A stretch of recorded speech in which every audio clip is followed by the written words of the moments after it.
Hello साथियों, सभी को नमस्कार। आज हम लोगों का daily study blog job versus study का दिन 7वां है।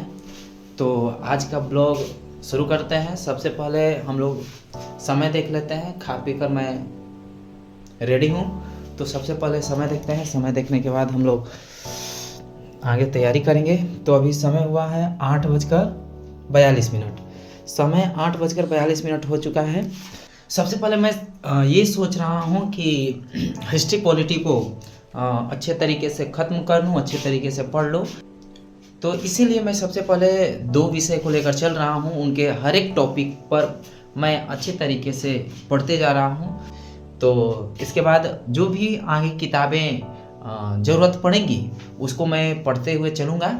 तो चलिए शुरू करते हैं।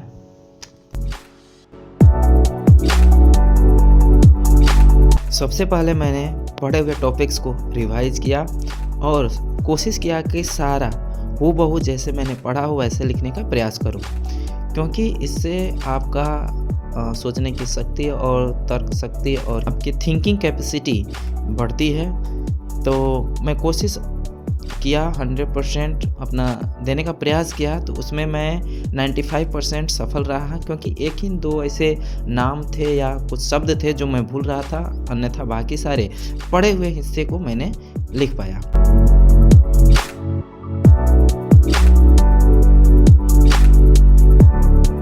तो लिखने के दौरान में इतने मज़ा आ रहा था कि सारी दुनिया से कट चुका था मैं उस समय।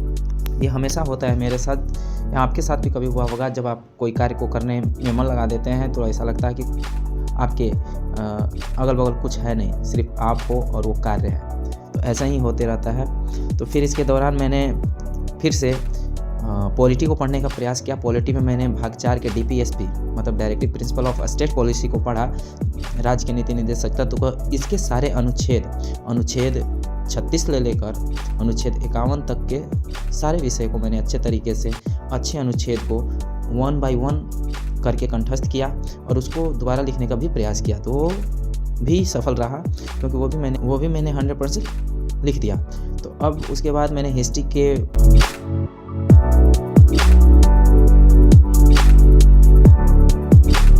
इतिहास के बारे में मैंने भारत में आए मुस्लिम आक्रमण कौन कौन थे उनके बारे में मैंने पढ़ा। सबसे पहले वैसे कौन मुस्लिम शासक था जो भारत पर आक्रमण किया था, आक्रमणकारी था।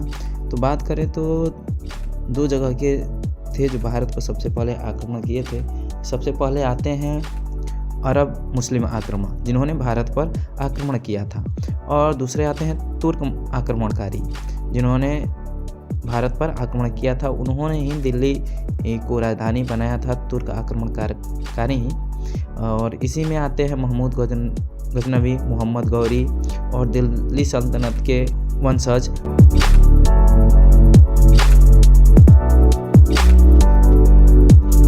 भारत में सबसे पहले जो मुस्लिम आक्रमणकारी आए हुए थे अरब से, उन्होंने ही सबसे पहले जजिया कर चलाया था, लागू किया था। तो वो शासक थे मोहम्मद बिन कासिम। सबसे पहले इन्हीं के दौर में जजिया कर लगा था। वो होता है जो गैर मुसलमानों से लिया जाने वाला सुरक्षात्मक टैक्स होता है, कर होता है कि जो लोग मुस्लिम नहीं हैं उनसे कर लिया जाएगा उनकी सुरक्षा के तौर पर। तो इसमें बहुत ही मज़ेदार किस्से ये भी हैं कि इन्होंने मोहम्मद बिन कासिम ने 5 लोगों से कर नहीं लेने की बात की थी। उसमें बूढ़ा, वृद्ध, विकलांग, औरत और ब्राह्मण भी थे। लेकिन फिरोज शाह तुगलक के दौरान उन्होंने ब्राह्मणों पर भी जजिया कर लगा दिया था। और मज़ेदार की बात यह है कि इसमें औरंगजेब के शासनकाल में इसने अंग्रेज़ों से भी जजिया कर वसूला था।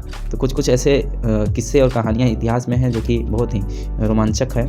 जो भारत पर सबसे अधिक बार आक्रमण करने वाला जो तुर्क का शासक था वो महमूद गजनवी था, जो 1000 से 1027 ईस्वी के बीच 17 बार भारत पर आक्रमण किया था। और यहाँ से बहुत सारे धन दौलत को लूटकर उसका उद्देश्य था एक बहुत बड़ा मुस्लिम साम्राज्य स्थापित करने का मध्य एशिया में। तो इसके तहत उसने लूटा और वापस चले गए।